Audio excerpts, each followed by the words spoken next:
नमस्ते मित्रों, वीर बलिदानी चैनल के इस स्पेशल एपिसोड में आपका एक बार फिर से स्वागत है। आज हम बलिदान का जो किस्सा लेकर आए हैं वो किस्सा आपको सोचने पर मजबूर कर देगा कि आखिर कैसे एक भारतीय जवान ने चीन की फौज से जमकर लोहा लिया, शहीद हुए, घर में अंतिम संस्कार तक कर दिया गया, लेकिन फिर जिंदा हुए और फिर भारतीय सेना की शान बने। ये तारीख थी 20 अक्टूबर और साल था 1962। भारत और चीन का युद्ध चल रहा था। इसी दौरान चीनी सैनिकों ने लद्दाख की एक पोस्ट चुशुल एयरफील्ड पर कब्जे के इरादे से तोप और मोर्टार से बम दागने शुरू कर दिए। चीन की इस घुसपैठ का सामना करने के लिए पेंगोंग झील के उत्तरी तट पर मौजूद श्रीजप 1 पोस्ट पर गोरखा राइफल्स के कुछ जवान मौजूद थे, जिन्होंने अपने शौर्य से दुश्मन को एक बार नहीं बल्कि 3 बार पीछे हटने पर मजबूर किया। अदम्य साहस और बहादुरी का परिचय देते हुए दुर्भाग्य से अंततः वह इस पोस्ट को नहीं बचा पाए। भारतीय सेना को इसकी खबर नहीं थी।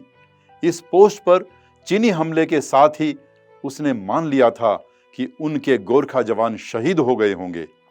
यहां तक कि इस टुकड़ी का नेतृत्व कर रहे मेजर धन सिंह थापा के परिवार ने उनका अंतिम संस्कार तक कर दिया। मगर भारत चीन युद्ध के बाद मेजर थापा चीन से मौत को मात देकर वापस लौटे और गोरखा राइफल्स की दोबारा शान बने। वीरता का यह बेमिसाल किस्सा कुछ यूं है कि शिमला में एक शहर है सुरम्य। धन सिंह थापा यहीं के एक नेपाली परिवार में 4 जून 1928 को पैदा हुए थे। बचपन से ही थापा सेना का हिस्सा बनना चाहते थे। बड़े होकर 28 अगस्त 1949 को उन्होंने अपनी इस इच्छा को पूरा भी किया। ये वो तारीख थी जब थापा 8 गोरखा राइफल्स की पहली बटालियन का हिस्सा बनाए गए। अपनी नियुक्ति के दिन से ही थापा ने सभी को प्रभावित किया। उनके शौर्य के किस्से उनके साथियों के बीच खूब मशहूर थे। सीनियर अधिकारियों द्वारा दी गई हर जिम्मेदारी को उन्होंने बखूबी निभाया। यही कारण रहा कि हिमालय क्षेत्र में विवादित सीमाओं पर चीनी सेना की घुसपैठ बढ़ी और भारतीय सेना को इसे रोकने के लिए कहा गया तो थापा इस अभियान का हिस्सा बनाए गए। 1962 के युद्ध में फॉरवर्ड पॉलिसी के तहत भारतीय सेना द्वारा विवादित क्षेत्रों पर कई छोटी छोटी पोस्ट तैयार की गई। ऐसी उम्मीद थी कि भारत के इस कदम के बाद चीनी सेना हमला नहीं करेगी, मगर चीन के दिमाग में कुछ और ही चल रहा था।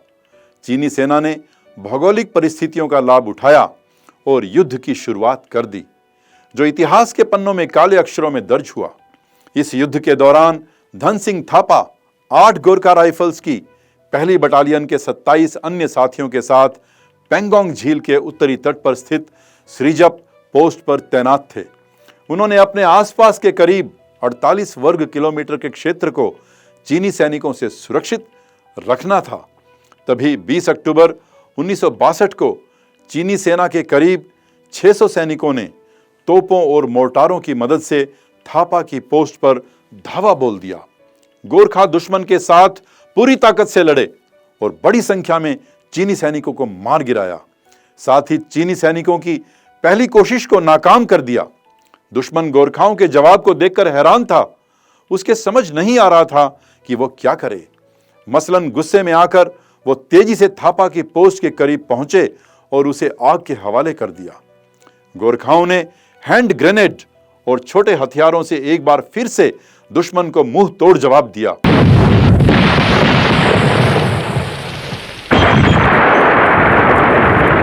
कांचा! मेरे बहादुर जवानों! कांचा! अब समय आ गया कांचा! या तो तुम्हारे सीने पे मेडल ही मेडल होंगे, वरना हम सब भगवान को प्यारे हो जाएंगे। और उसे पीछे हटने को मजबूर किया।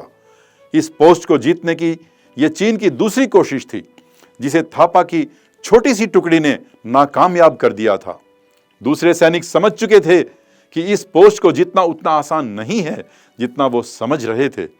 अंततः वह एक खास रणनीति के साथ आगे बढ़े और इस बार एक बड़ी संख्या में थापा के साथियों को अपना निशाना बनाया। अब केवल 3 साथियों के साथ थापा एक बंकर से दुश्मन पर गोली चला रहे थे। तभी एक बम उनके बंकर पर आकर गिरा। वो फटता इससे पहले वह बंकर से बाहर कूद गए और हाथ से ही दुश्मन को मारने लगे। हालांकि ज्यादा देर तक वो मुकाबला नहीं कर सके और बंदी बना लिए गए। दुर्भाग्यवश भारतीय सेना को इसकी खबर नहीं थी।